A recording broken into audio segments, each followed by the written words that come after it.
आज करंटली जो हमारे इर्द गिर्द, अगर हम अपने स्टेट की बात करें, जेएनके की बात करें या एशिया में बात करेंगे, we have two most I should say used pronunciations.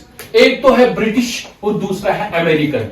पहले मैं बेटा कह चुका हूं कि ब्रिटिश क्यों था, क्योंकि यहां पे आपको पता है जो ये एशिया में ये जो मुल्क थे, इंडिया की भी बात करें, वो colony of British, great Britain को कहा जाता है। नेचुरली उन्होंने यहाँ पे तर्ज तालीम जो है वो यहाँ पे लागू किया, उसके बारे में आपने पढ़ा भी होगा या आने वाली क्लास में आप पढ़ेंगे।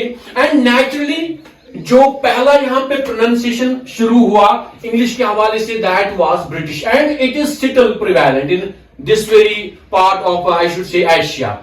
लेकिन आज दूसरा जो प्रोनाउंसिएशन आज थोड़ा थोड़ा लोगों में आम हो रहा है, दैट इज कॉल्ड अमेरिकन। क्योंकि कभी कभी आप कहते हो, ये मसला क्यों उठाया मैंने बेटा, क्योंकि पहले ही आपके 2 पेजेस पे फोनेटिक सिंबल्स दिए गए हैं। हमने पहले कहा है we have now how many consonant sounds we have in phonetics 24 and how many vowel sounds we have 20। So total मिला के हमारे कितने साउंड्स बनते हैं फोनेटिक्स में 44। Very good. तो यहाँ पे बात चलिए ना इसी पे।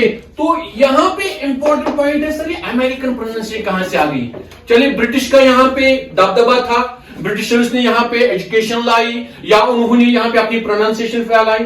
सर ये अमेरिकन प्रोनाउंसिएशन कहां से आ गई। और जो मैं कहता हूं कि पिछले एक डेकेड से 10 साल, डेकेड बोला जाता है 10 सालों को, 10 सालों में अमेरिकन प्रोनाउंसिएशन ज्यादा फैल गई है। जैसे यहाँ पे मैं लिखूंगा पेट्रोल, PETROL, पेट्रोल जो आप डालते हो ना गाड़ियों में।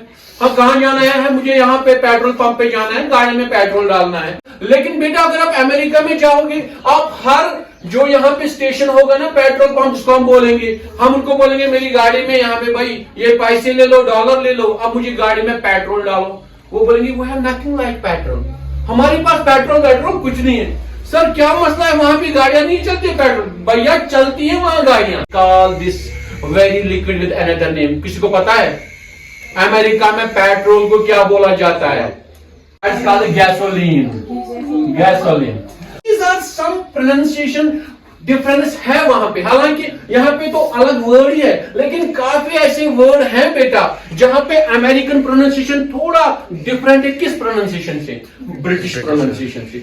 मोस्ट प्रिवेलेंट जो आज हम दाएं बाएं देख रहे हैं, we have two most used or what we call as talked about, either it is British or it is American pronunciation। अब इंपॉर्टेंट सवाल जो आपके जहन में आ सकता था, सर इसका तो आपने ब्रिटिश का बता दिया, कहां से आया, अमेरिकन कहां से आ गया। लास्ट एक डेकेड में, पिछले 10 सालों में एक्चुअली जो दुनिया एक ग्लोबल विलेज बन चुकी है due to internet, due to your mobile phones, due to your smartphones, PC, laptops। अब जो वहां पे, क्योंकि आपको पता है हॉलीवुड वहीं पे है अमेरिका में, और लोग काफी उनको देखते हैं उन मूवीज को, या वहां पे सीरियल्स होते हैं, या वहां पे जो भी होता है अमेरिका में, लोग घर बैठे देखते हैं। एंड नेचुरली ये रातों रात नहीं हुआ बेटा, इट टुक सम टाइम। कम से कम पिछले 10 सालों में होता चला आ रहा है कि what happened actually, American pronunciation it took over British pronunciation. कहीं ना कहीं हम देख रहे हैं बेटा कि अमेरिकन प्रोनाउंसिएशन आज ज्यादा गलबा पा रहा है, ब्रिटिश ज्यादा। जो यही बात मैं कह रहा हूं, क्योंकि यूथ जो है ना बेटा, टीनेजर्स, वो ज्यादा मूवीज या सॉन्ग्स की तरफ थोड़ा माइल है। एंड नेचुरली वो हॉलीवुड से आता है, Hollywood is in America, they use their own pronunciation. और यही वजह है कि पिछले एक डिकेड में, एक दहाई, ये जो 10 साल है, हमें प्रोनाउंसिएशन जो अमेरिका की है वो काफी जगहों में या काफी ज्यादा हमें देखने को या सुनने को मिल रही है। Got it? Yes, sir. So dear.